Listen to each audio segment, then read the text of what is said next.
Today, we're going over one of the best straight-up rampages from Jinwoo as he revisits the demon castle for the final time and violates a bunch of pathetic demons on his way through the entire demon realm in search of their king. Either way, sit back and relax as we delve into one of the best continuous battles from inside of solo leveling. Moments later, Jinwoo accessed the demon's castle dungeon, preparing himself for the dangers that lay ahead. Things were bound to be exponentially more difficult from this point forward. Anticipating this, he'd come equipped with a wind robe and a nameless ring imbued with water magic. This robe, in particular, would shield him from combustive flames. Draping it over his shoulder, Jinwoo then received an unexpected notification: a new quest. Initially surprised, Jinwoo quickly realized that this quest was different. The task was to defeat the demon lord, Baran, on the top floor and retrieve his soul. If successful, he would be rewarded with a runestone, 30 extra stat points, and an undisclosed prize. Seeing this, Jin knows that the rewards are clearly superior to those of the last time he visited the place. Jinwoo was particularly intrigued by the runestone, which could grant him a job-specific skill once broken, just as he had acquired Shadow Extraction, Shadow Preservation, and Monarch Domain in the past. Excited by the prospect of a new skill, Jinwoo turned his attention to the system's new announcement. Floors 1 through 76 were already accessible. When prompted to choose, he naturally selected the 76th floor. A reddish portal then enveloped him, and in the blink of an eye, he arrived there. The sight that greeted him was nothing short of monstrous. Demons of various sizes loomed before him, some as large as 6-story buildings. Thankfully, Jinwoo had already equipped Tusk with the Orb of Avarice. Activating his size-enhancing ability, Tusk grew to match the towering demons in stature. Without hesitation, he unleashed the orb's power, summoning a massive fire spell. The explosion obliterated 4 demons at once, reducing the surrounding area to ash. Jinwoo shielded himself with the wind robe, marveling at Tusk's impressive prowess. Even though his strength had decreased since becoming a shadow soldier, Tusk remained formidable. Impressed by the mastery of the orb, Jinwoo decided to leave it in Tusk's care for the foreseeable future. By now, Jinwoo himself had reached level 81, with numerous improvements to his stats. Back in the demon's castle dungeon, the floor was littered with the corpses of countless monsters. Jinwoo's intelligence stats had grown significantly, and it showed in the carnage around him. Yet, he couldn't help but feel frustrated. These demons couldn't be extracted, which means he couldn't add them to his shadow army.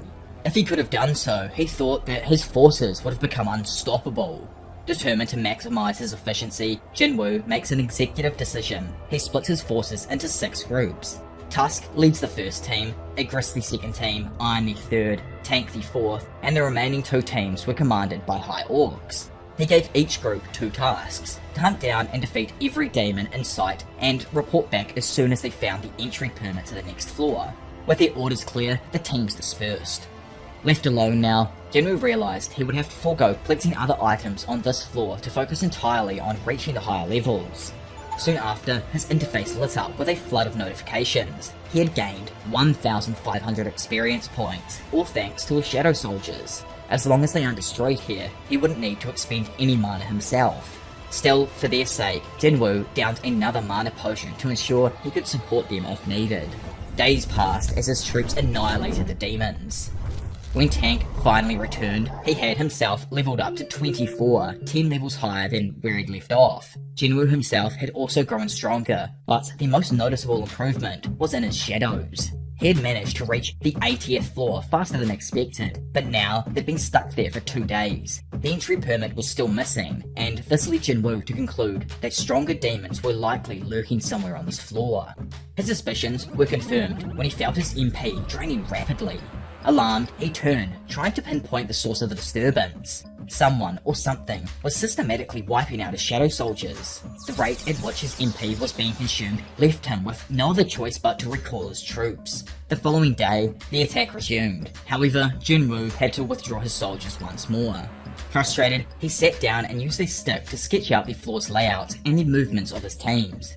Analyzing the patterns, he noticed something odd. Igris' team and one of the High Orc teams had suffered constant losses, but Tusk's team stationed nearby had been entirely avoided. This led Jinwoo to a chilling realization. The demons weren't just strong, they were also intelligent. They were deliberately avoiding Tusk's team, likely recognizing his immense power and instead targeting weaker groups. Predicting their next move, Jinwoo set a trap. He hid behind a rock while Tank and his team prepared for an ambush. Just as he expected, 4 demons on horseback appeared. Among them were 3 knights and 1 noble. Tank roared in defiance, but one of the knights immediately charged forward, slashing the bear's throat with ruthless precision. From his hiding spot, Jinwoo observed the battle closely. The knight fought with such skill and speed that his shadow struggled to regenerate fast enough to keep up. It became clear that Tank's team stood no chance against these opponents. Realizing that he needed to step in, Jinwoo activated his camouflage skill. His sudden appearance startled the closest knight, who lunged at him with a spear. Jinwoo, though, easily sidestepped the attack and retaliated with a brutal kick, knocking the knight's head clean off. A notification then flashed before him. 3,000 experience points gained. Fueled by greed for more, Jinwoo dashed towards the remaining knights. His speed was so overwhelming that they didn't even register his presence until he was upon them. With his dagger in hand, Jinwoo carved through the 2 knights, reducing them to lifeless pieces that fell to the ground. Only the demon noble remained, and for the first time, Jinwoo finally saw something unexpected in his opponent's eyes. Fear. Instantly, the demon noble lunged at Jinwoo with a spear, jabbing it in his direction as quickly as her hands could move. Of course, Jinwoo dodged each strike with ease, but he noticed something alarming. Her attacks were precise, targeting his vital organs with every thrust. This level of skill placed her at an S rank in the demon world. Despite her precision, the noble was too slow for Jinwoo. He quickly countered by slicing through her spear with his dagger, then aimed directly for her helmet. He was just about to deal the finishing blow when she did something completely unexpected. She surrendered. Jinwoo froze mid-attack, stunned by her actions. He couldn't shake the feeling that he'd encountered far too many demons who could speak the language of humans. Her voice hinted at her identity, and he suspected she was actually a woman. To confirm this theory, he removed her helmet, revealing that he was indeed correct. The demon noble then immediately began pleading for her life. Tank and his team, still recovering from the battle, were visibly furious. Jinwoo turned to the noble and questioned her audacity. How could she seek forgiveness after destroying his soldiers? The demon noble, standing her ground, claimed it was her duty as a guardian of the fort to protect the demons from intruders like him. Her words left Jinwoo conflicted. Could he really justify sparing her after killing everyone else? The noble argued that her knights would have been happy to die for her sake, as it was actually their duty. Looking at her, Jinwoo could only see her as selfish. There was still something about her human-like appearance that made him hesitate to strike her down, but the moment he looked away, she saw an opportunity to attack. The demon noble lunged at him again, attempting to stab him in the back. She might have even exceeded, but Tusk activated his hymn of protection just in time to block the attack. Enraged, Jinwoo turned to face her, only for the noble to drop to the ground in panic. She buried her head between her legs, apologizing profusely and promising to do whatever he wanted if he spared her life. Jinwoo couldn't help but wonder if she was shameless, but then he remembered his primary goal, obtaining the entry permit. He then asked her directly if she could help him get one. To add pressure, Tusk used a levitation skill on her to lift her up into the air. Suspended in midair now, the demon noble shouted that her clan had a permit locked away and that she could take Jinwoo to it. Finally, the mystery of the missing permit was solved for Jinwoo. She even offered to guide him to the locations of all of the other permits. Jinwoo found the offer extremely tempting, but remained cautious, still wondering if he could trust her. To test her sincerity, he leaned in close and stared straight into her eyes. Staring back, her face turned bright red like a stop sign. Without breaking eye contact, Jinwoo unleashed his bloodlust skill, enveloping her in an overwhelming aura of intimidation. The effect was immediate. She broke into a sweat, stammering as she swore she wasn't lying. Jinwoo leaned in even closer, pushing her to the edge. The noble swore on her life that she was telling the truth. Satisfied, Jinwoo turned away and told her to lead him to the permit. He promised to leave quietly if she then kept her word. The noble, who ends up introducing herself as Isol, correct me down below if I get it wrong, thanked him profusely for sparing her life. As they walked, Jinwoo suddenly stopped and asked her about her people's origins. Isol introduced herself as the eldest daughter of the Radaru clan. She began explaining her clan's history, but Jinwoo interrupted her. He had a more pressing question. Did she ever hear a voice in her head telling her to kill humans? Isol's face registered shock. She admitted she often heard voices, but they didn't instruct her to ever harm humans. Instead, they commanded her to protect the area she occupied.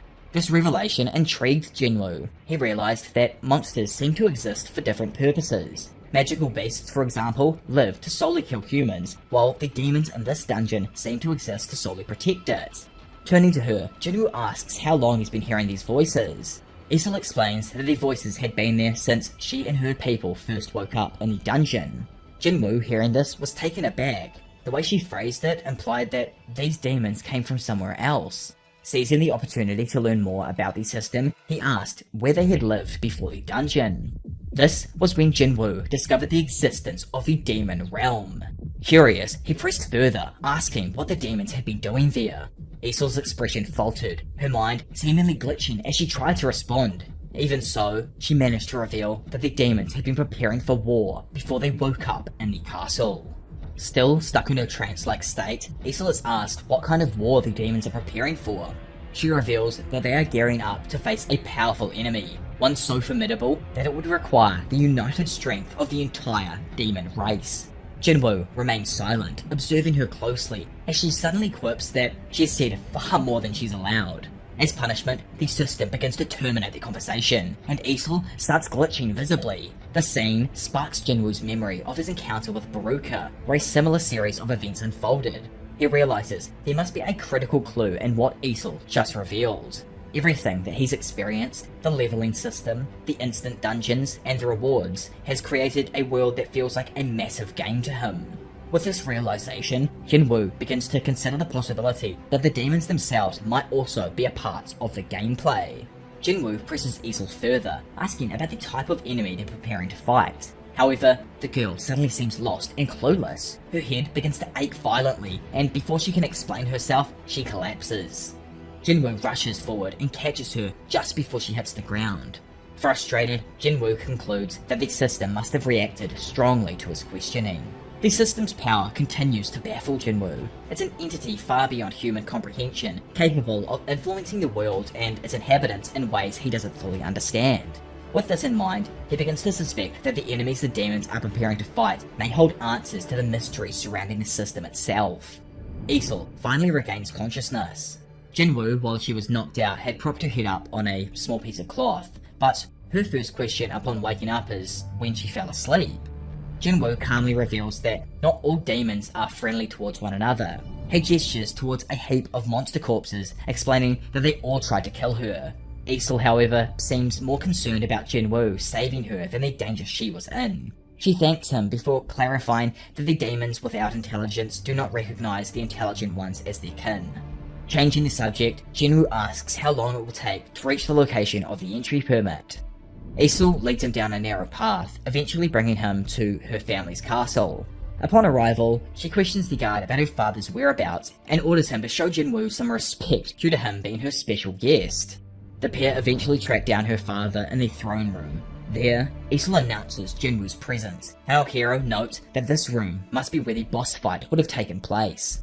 Isol's father wastes no time shouting at her, "What do you think you're doing here, and who is this man?" Isol refers to Jinwoo as her guest though, but her father remains suspicious, asking what kind of guest brings an army of soldiers with him. Surprised, Isol realizes her father has extremely sharp senses.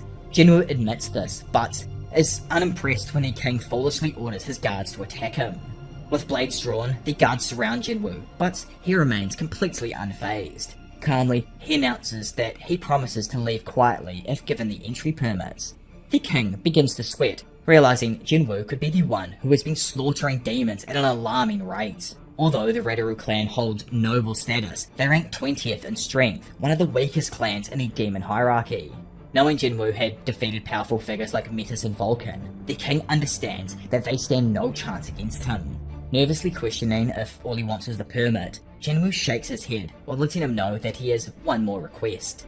Gripping Isol's shoulder, he declares that he's going to pinch her for a while as he needs a guide to the permits on the other floors. Instantly, the king's expression shifts to one of uncontrollable rage. Jinwoo, confused with this sudden change, wonders if he said something wrong. Skipping slightly forward though, and after dinner, the king brings up Jinwoo's request once again. It turns out he actually misunderstood Jinwoo's earlier request to borrow Isol, and he now deeply regrets negotiating with a human and wishes he hadn't have even fought Jinwoo in the first place.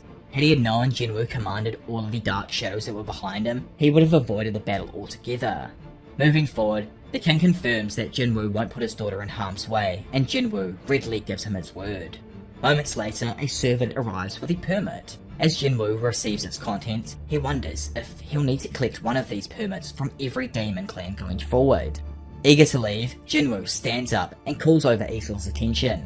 She quickly gets on board with the plan, and soon after, Jinwoo receives a party request from the demon noble. The party system allows experience points to be shared among members, but only based on their contributions in battle. This doesn't obviously sit well with Jinwoo, so he warns Isol to not intervene in any fights they encounter, assuring her that he'll handle everything himself. After stealing a glance at her, they headed towards the next floor. Upon arrival, Jinwoo asked if she'll be okay without her horse. Isol clarifies that only party members can travel between floors together. She then hands him a bottle of liquor, explaining that her father had prepared it as a gift for the chief of the Gash clan. Apparently, her family had gifts ready for all of the clans, and when Jinwoo asked why, Isol explained that the gifts are meant for negotiation purposes. However, Jinwoo has no intent of negotiating. He starts by asking if Isol's people are on good terms with the Gash clan. She shakes her head, explaining that hierarchical conflicts are common in the demon realm. The only thing she knows for sure is that the Gash clan is relatively reasonable. In response, Jinwoo tells her to wait for him, assuring her that he won't take too long. Moments later, Jinwoo and his shadows reduce the entire Gash clan's castle to ashes. As for Jinwoo, he's still pretty damn busy razing demon clans and their castles to the ground, amassing thousands of experience points in the process. He has so far managed to reach level 87 and marvels at how much more experience he gains from fighting higher level opponents. Adding to his progress, Igris and Tank have both reached their max levels and request to advance to the next. Jinwoo obviously accepts, and the Shadow Soldiers ascend into the air, spinning as they transform. Igris is promoted from Knight to Elite Knight, while Tank advances from Elite Shadow Beast to Knight. The system prompts Jinwoo to name Tank, but he opts to keep the original name here.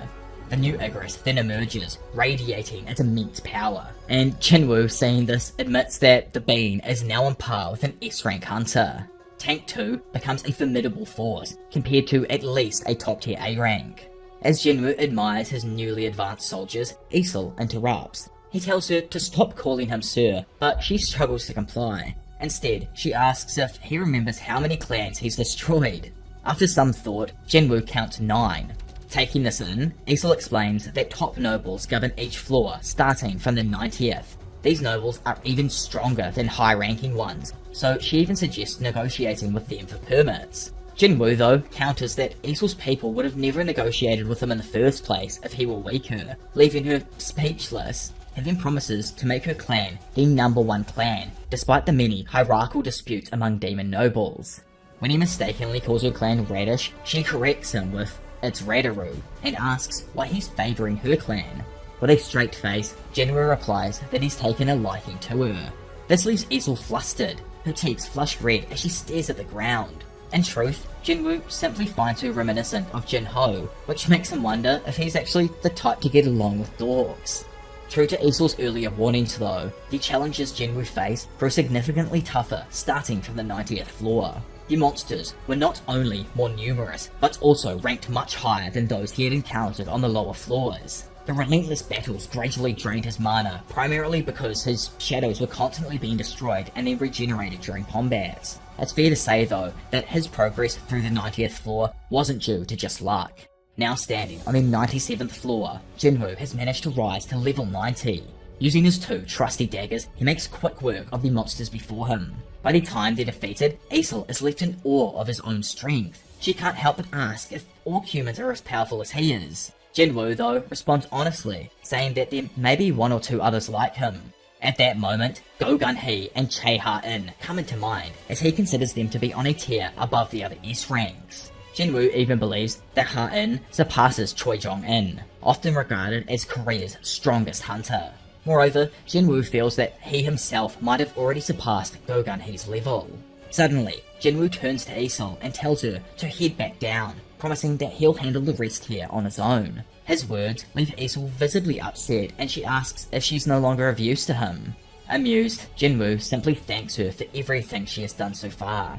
However, Aesol takes a moment to think before suddenly shouting that she's coming with him. She insists on witnessing what he's capable of achieving, and Jinwoo, slightly amused with this, decides to let her join. Together, they then step through the portal to the 98th floor.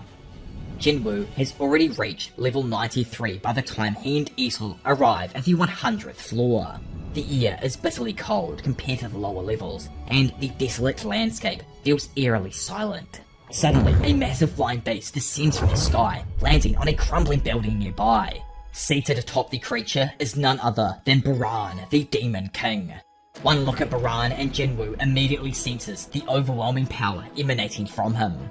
Doubt creeps in as he wonders if he has what it takes to defeat such a formidable foe. Baran's thirst for blood sends shivers down Aesol's spine, leaving her frozen in place. She stares at the Demon King in disbelief, as this is her first time ever laying eyes on him. Jinwoo steals a glance at her and notices her trembling, an unmistakable reaction to the overwhelming power radiating from Baran. Shifting his focus, Jinwoo studies the beast that carries the Demon King into battle. It's a wyvern named Seinen, and he predicts that its ability to fly will make this fight far more challenging. As if to prove his point, the wyvern then takes to the skies once again, forcing Jinwoo to wonder if it's possible to extract its shadow since it isn't a demon. However, he doesn't really have the luxury of time here to dwell on such thoughts, because Baran summons his dark army. Massive doors then rise from the ground, opening to release an endless wave of demon soldiers, knights and generals. The army pours out in an overwhelming number, forming in a semicircle around Jinwoo. He quickly assesses the situation. The knights and generals appear to be A-rank at the very least, and with more than 100 of them alongside thousands of lesser soldiers, the sheer size of the army is staggering. But Jinwoo's only concern is whether the battle has officially begun. Aesol, overwhelmed by the sight, asks what they're supposed to do. Jinwoo doesn't respond, remaining still as the monsters draw closer. Panicking, Aesol screams his name, but he continues to wait in silence. As soon as the monsters enter its range, Jinwoo activates his Monarch's domain, instantly boosting the stats of his shadow soldiers by 50%. Without hesitation, he commands his shadows to rise. From beneath the ground, shadow soldiers emerge, their swords piercing through the enemy ranks in unison, impaling demons by the dozen. Aesol can only gape in astonishment at the spectacle. Among the chaos, some larger demons attempt to attack Jinwoo directly, but his generals quickly intervene. Tank roars ferociously, slamming into one of the demons with bone-crushing force. Iron charges in, severing another demon's leg clean off at the knee. Meanwhile, Igris skillfully carves an X across the chest of a third monster before leaping back to safety.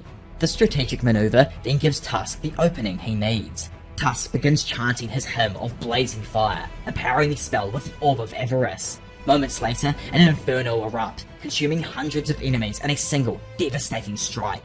The sheer scale of destruction leaves Aesol utterly speechless. While she continues to marvel at Jinwoo's immense power, she becomes increasingly worried. To her, it's clear that Baran now sees Jinwoo as a serious threat that must be eliminated. This realization plunges her into a moral dilemma, torn between her allegiances as a demon and her bond with Jinwoo. As Aesol struggles with her inner conflict, the wyvern suddenly charges lightning into its mouth, replacing the usual fire breath. It then unleashes the lightning into the sky, before it then comes crashing down with terrifying precision, obliterating Jinwoo's shadow in an instant. Reacting quickly, Jinwoo shields himself with the robe he acquired and pulls Aesol beneath its protection. He soon realizes though that the lightning isn't just an attack, it's also a wide area stun spell. Worse yet, he deduces that his mana reserves will be drained rapidly, and his soldiers will be annihilated if he can't find a way to counter the spell. In a desperate bid, Jinwoo sets Aesol down and dashes towards a ruined building. Using it as a pivot point, he leaps into the air, aiming to stab one of the wyvern's wings. However, Baran anticipates the move, effortlessly blocking the strike with his blade. He counters by slamming Jinwoo with the blunt side of the weapon, sending him hurtling towards the ground. Jinwoo then crashes into the rubble below, letting out a frustrated groan as he then struggles to finally get back to his feet. Before he can recover, Baran prepares another lightning attack and launches it directly at him.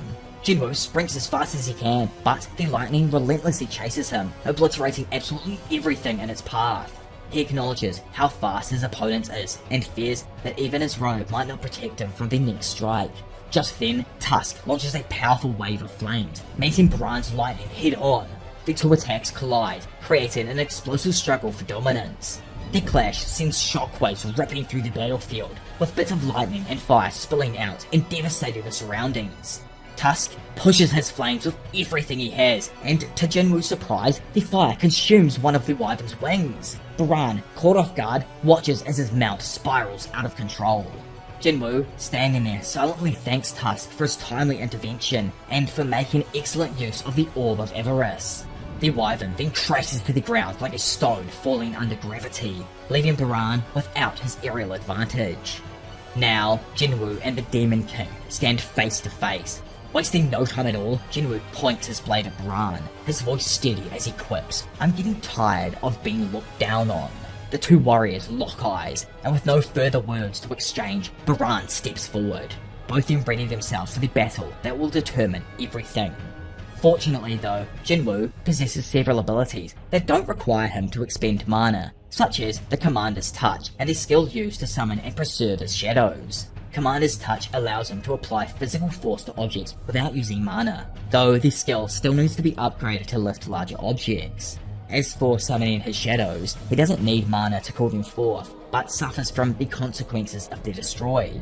Each shadow draws on Jinwoo's mana to regenerate, and once his reserves are depleted, they'll retreat back into his shadow reserve. Considering this, Jinwoo begins to wonder if Baran has a bottomless well of mana. His soldiers keep returning and there's no visible sign of Baran's mana depleting. Unfortunately, Jinwoo can't say the same for himself. His mana reserves are rapidly diminishing as Baran continues to decimate his soldiers. Before long, the Demon King makes his way towards Jinwoo and unleashes a lightning attack without hesitation. Thankfully, Tusk's protective barrier deflects the blow, giving Jinwoo a brief moment to lament his inability to replenish his mana. The situation becomes increasingly dire when Jinwoo realizes it's harder to regenerate mana when his high-ranking shadow soldiers are destroyed. It's clear that he won't be able to win this fight alone, so he resolves to defeat Baran as quickly as possible before his mana and shadows run out. Iron steps forward first, wielding his massive axe and roaring as he challenges the Demon King.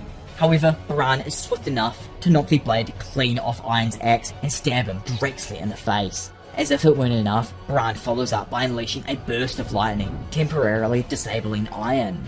Igris is then next, leaping from above with his sword poised to strike. He swings before even landing, aiming straight at Baran. The Demon King, however, intercepts the attack by blocking with his arm, gripping the blade tightly.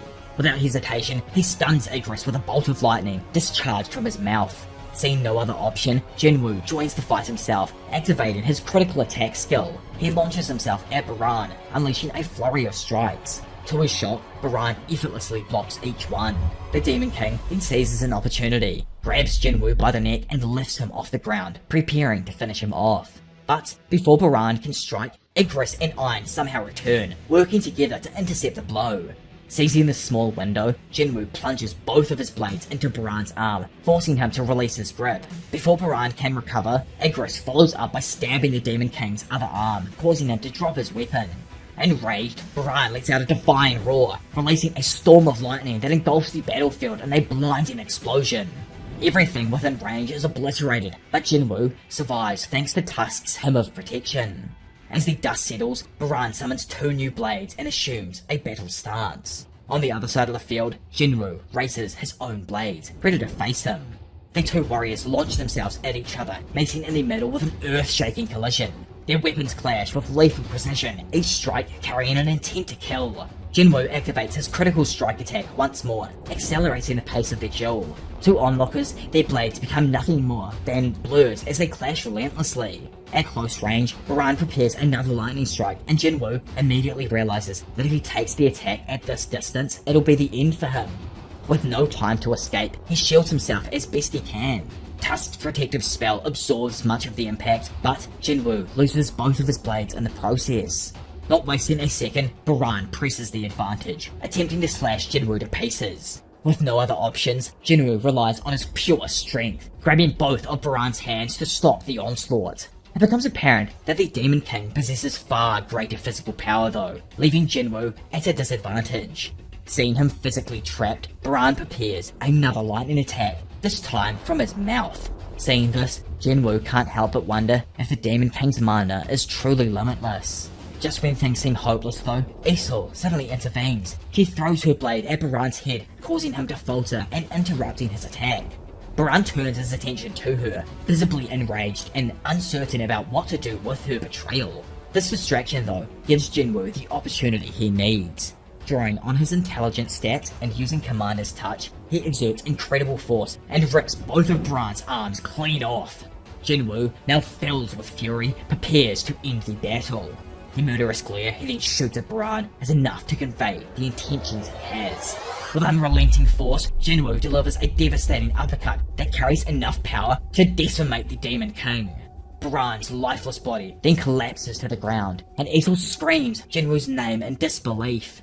Moments later, a notification appears, declaring the Demon King's defeat. Instantly after, 2 more notifications follow, informing Jinwoo that he has obtained Baran's soul and successfully completed the quest. Isol sprints towards Jinwoo, who is now seated on the ground, struggling to catch his breath. As she reaches him, he tells her to inform her father that the Radish clan is now the #1 clan. Isol responds with a wary smile, correcting him that it's Radaru, not Radish. Which, I don't know how he's getting Radish, maybe it's a translation or something, maybe like, I don't know. Someone let me know down the comment section below.